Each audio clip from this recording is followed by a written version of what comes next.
Hai guys, setiap hari kita mendengar kata korupsi di sosial media, di YouTube, dan di tempat lain-lain seakan-akan kata korupsi itu sebuah hal yang normal. Tapi kenyataannya negara bisa merugikan miliaran rupiah tanpa kita sadari. Inilah mengapa integritas itu sangat penting. Integritas itu bukan tentang jujur saat orang melihat, tetapi justru malah kejujuran saat orang tidak melihat. Misalnya membayar untuk memotong antrian, menutup mata ketika ada orang yang melanggar prosedur, lalu menerima hadiah sebagai imbalan atas layanan yang seharusnya diberikan secara adil. Bayangkan jika semua orang berpikir, mungkin ini hanya hal sepele, mungkin ini hanya hal kecil.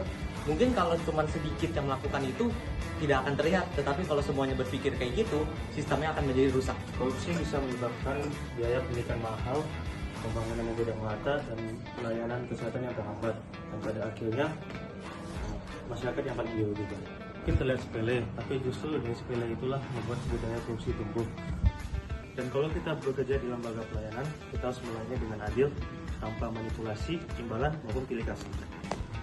Karena pelayanan publik yang bersih itu bukan cuma hak pemerintah, tetapi hal tersebut merupakan hak semua masyarakat Indonesia. Korupsi itu seperti penyakit, diam-diam merusak fondasi bangsa, menghilangkan kesempatan generasi muda, dan juga memutuskan harapan masyarakat kecil. Kita bisa mulai dengan diri kita sendiri, mengambil langkah dan keputusan sedikit demi sedikit, seperti menolak suapan dan tidak membayar untuk mempercepat urusan. Kita harus menghadapi masalah tersebut, walaupun resikonya pasti lebih lama. Bangsa yang besar dibangun oleh orang-orang yang berani menjaga kejujuran. Dan masa depan yang cerah lahir dari masyarakat yang bebas korupsi.